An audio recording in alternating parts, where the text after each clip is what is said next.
నమస్తే, welcome to quick news AP. Party అనే గొడుగు లేకుంటే మీరు ఎక్కడున్నారు? అసలు మీ స్థాయి ఏంటి? ఒక రాష్ట్రానికి మంత్రిగా, పార్లమెంట్లో పలు స్టాండింగ్ కమిటీలకు చైర్మన్గా అనేక ఉన్నత పదవులు చేసిన వ్యక్తిని విమర్శించే స్థాయి మీకు ఉందా అని తెలుగుదేశం పార్టీ నాయకులపై వరసాల ప్రసాద్ విరుచుకుపడ్డారు. జగ్గంపేట నియోజకవర్గం గోకవరం మండలంలో ఎంపీపీ సుంకర శ్రీవల్లి వీరబాబు, రాష్ట్ర వైఎస్ఆర్ కాంగ్రెస్ పార్టీ ఎస్సీసెల్ కార్యదర్శి వరసాల ప్రసాద్, మండల party convener party Rambabu, society chairperson Dasari చిన్నబాబుల అధ్యక్షతన జరిగిన మీడియా సమావేశంలో తోట నరసింహంపై వ్యాఖ్యలు చేసిన పెద్దాడ వెంకన్న దొర, బదిరెడ్డి బాబిలపై వర్షాల ప్రసాద్ తనదైన స్టైల్లో కౌంటర్ ఇచ్చారు. మనం మాట్లాడే ముందు మన స్థాయిని కూడా అంచనా వేసుకోవాలని, ఇష్టారాజ్యంగా మాట్లాడితే సహించేది లేదని ఆయన అన్నారు. మాజీ మంత్రి తోట నరసింహం ఆరోగ్యంపై చేసిన వ్యాఖ్యలకు సమాధానమిస్తూ ఎదుటి వాళ్ళ ఆరోగ్యాలను విమర్శించే ముందు కనీసం మీలో ఎవరు ఆరోగ్యంగా ఉన్నారని ప్రశ్నిస్తున్నారు. ఈ రోజు ఉన్న వాళ్ళు రేపు ఉండకపోవచ్చు. గుండెల మీద చేయి వేసుకొని చెప్పండి. ప్రజా శ్రేయస్సు కోసం అహర్నిశలు కష్టపడే తోట నరసింహం ఆరోగ్యంపై మాట్లాడటం మీ చేతకానితనంగా నేను భావిస్తున్నాను. నోరు అదుపులో పెట్టుకోవాలని తనదైన స్టైల్లో కౌంటర్ ఇచ్చారు.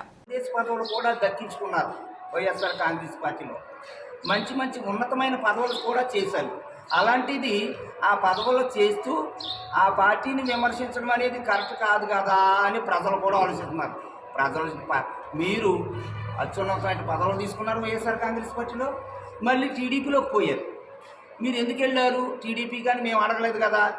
ఈవేళ మీరు తోట నరసింహం గారిని విమర్శించడం హాస్యాస్పదంగా ఉందని కూడా మేము చెప్తున్నాం. ఎందుకంటే తోట నరసింహం గారితో 100% లబ్ధి పొందినటువంటి వ్యక్తులు మీరు. ఈవేళ మాట్లాడినటువంటి వాడు తోట నరసింహం గారితో మీరు అనేక రకమైన పనులు చేయించుకున్నటువంటి వాళ్ళు. కానీ మేమైతే ఏ పనులు చేయించుకోలేకపోయినా పార్టీ యొక్క నిర్ణయానికి కట్టుబడి వైఎస్ఆర్ కాంగ్రెస్ పార్టీ గెలుపుకు కృషి చేస్తున్నటువంటి వాళ్ళం మేము. కానీ వైఎస్ఆర్ కాంగ్రెస్ పార్టీలో పదవులు పొంది పనులు చేయించుకుని, అలాగే తోట నరసింహ గారితో పనులు చేయించుకుని మేము పక్క పార్టీలోకి వెళ్ళలేదు. కానీ ఈవేళ ప్రజలు ఏమంటున్నారో తెలుసా? వీళ్ళకి నీతి నియమం ఉంటే మరి ఎలా మారారు, పార్టీలు ఎలా మారుతున్నారు అని ప్రజలు అంటున్నారు. ఈవేళ మా వైఎస్ఆర్ కాంగ్రెస్ పార్టీ క్లీన్ చిట్గా ఉందని ప్రజలు అంటున్నారు. కాబట్టి ఆరోగ్యం అనేది అనారోగ్యం అనేది చెప్పు రావు.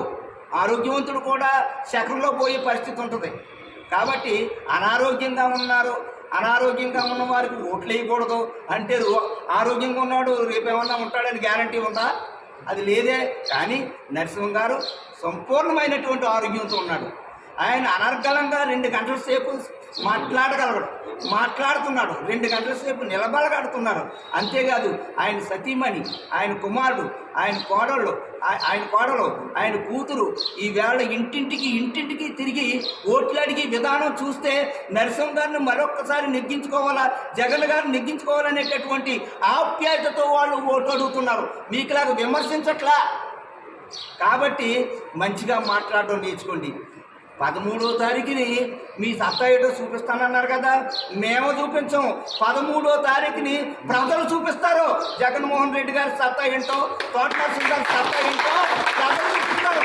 మేము చూపించలేము, మాకు సత్తా లేదు. కానీ ప్రజలకు మాత్రం సత్తా ఉందని చెప్పి ఈ సందర్భంగా తెలియజేస్తూ, మాట్లాడే ముందు ఆచితూచి మాట్లాడితే మంచిది. పర్సనల్ విషయాల్లోకి వెళ్ళవలసి వస్తే మేము కూడా రావడం కూడా జరుగుద్ది.